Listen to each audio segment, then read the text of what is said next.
தமிழகத்தில் ஒரே நாளில் 2 நகரங்களில் கொலைவெறி தாக்குதல் நடந்தது. பள்ளி ஆசிரியரை கத்தியால் குத்தி கொல்லப்பட்டார். வக்கீல் ஒருவர் கோர்ட் வாசலில் அரிவாளால் சரமாரியாக வெட்டப்பட்டார். அவரது நிலைமை கவலைக்கிடமாக உள்ளது.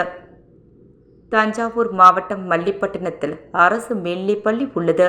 சின்னமணி கிராமத்தை சேர்ந்த ரமணி ஜூன் மாதம் இப்பள்ளியில் தமிழ் ஆசிரியை வேலையை சேர்ந்தார். நேற்று காலையில் பள்ளிக்கு வந்த ஒரு வாலிபர் ஆசிரியர்கள் அரைவாசலில் ரமணியை சந்தித்து பேசினார். பேச்சு வாக்குவாதமாக மாறிய நிலையில் திடீரென ஒரு கத்தியை எடுத்து ரமணியின் கழுத்திலும் வயிற்றிலும் குத்தினார். அலறல் சத்தம் கேட்டு ஓடி வந்த ஆசிரியர்கள் வாலிபரை மடக்கி பிடித்தனர். ரமணியை பட்டுக்கோட்டை அரசு மருத்துவமனைக்கு கொண்டு சென்றனர். வழியிலேயே ரமணியின் உயிர் பிரிந்து விட்டதாக டாக்டர்கள் தெரிவித்தனர்.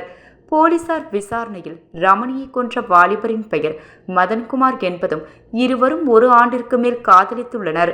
3 மாதங்களுக்கு முன் மதனின் பெற்றோர் ரமணி வீட்டிற்கு சென்று பெண் கேட்டனர். அவர்களும் சம்மதம் தெரிவித்தனர். திடீரென ரமணியின் பெற்றோர் மனம் மாறினர். மதன் நடத்தை சரியில்லாதவர் என யாரோ கூறியதால் வந்த மாற்றம் என்று கூறப்படுகிறது. பெற்றோர் பேச்சை ரமணி தட்டவில்லை. மதனுடன் பேசுவதை நிறுத்தினார். மதன் நேற்று முன்தினம் மாலை திருமணம் குறித்து ரமணியிடம் பேசியுள்ளார். ரமணி அவரை திட்டிவிட்டு போய்விட்டாராம். அந்த ஆத்திரத்தில்தான் கத்தியுடன் பள்ளிக்கு வந்து ரமணியுடன் பேசி பார்த்தும் பலன் இல்லாததால் கத்தியால் குத்தினார் என தெரிய வந்தது. இதேபோல் கிருஷ்ணகிரி மாவட்டம் ஓசூரை சேர்ந்தவர் கண்ணன். மூத்த வக்கீல் சத்யநாராயணன் ஜூனியராக இருக்கிறார். இவர் நேற்று மதியம் கோர்ட் வேலை முடித்து அலுவலகம் திருப்பிக் கொண்டிருந்தார். கோர்ட் வாசலுக்கு வந்த பின்னால் வந்த வாலிபர் அரிவாளால் கண்ணனை வெட்டினார்.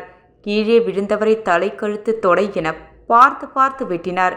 கண்ணன் இரத்த வெள்ளத்தில் துடித்த போது வாலிபர் நிதானமாக பார்வையிட்டு மீண்டும் கழுத்திலும் முகத்திலும் வெட்டினார். சுற்றிலும் 100 பேருக்கு மேல் அதிர்ச்சியுடன் பார்த்து கொண்டிருந்ததை அவர் கண்டு கொள்ளவில்லை. கண்ணன் அசைவற்று கிடந்ததை பார்த்து உயிர் போயிருக்கும் என்ற எண்ணத்துடன் கோர்ட் வளாகத்துக்குள் நடந்து சென்று அங்கிருந்த போலீசாரிடம் சரணடைந்தார். கண்ணனை போலீசார் தூக்கி சென்று தனியார் மருத்துவமனையில் சேர்த்தனர். அவர் நிலை கவலைக்கிடமாக உள்ளது. வக்கீலை வெட்டியவர் பெயர் ஆனந்தகுமார். வக்கீல் குமாஸ்தாவாக வேலை செய்கிறார். மனைவி வக்கீல். அவரும் கண்ணனும் பேசி பழகியது ஆனந்தகுமாருக்கு பிடிக்கவில்லை.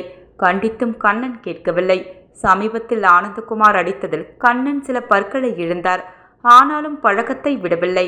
அந்த கோபத்தில் தான் நேற்று கண்ணனை வெட்டி சாய்த்திருக்கிறார். ஒரே நாளில், அதுவும் பட்ட பகலில் 2 கொலைவெறி சம்பவங்கள் நடந்திருப்பதை பார்த்து மக்கள் அதிர்ச்சி அடைந்துள்ளனர். 2 கொலைகளும் தனிப்பட்ட விரோதம் காரணமாக நடந்துள்ளன.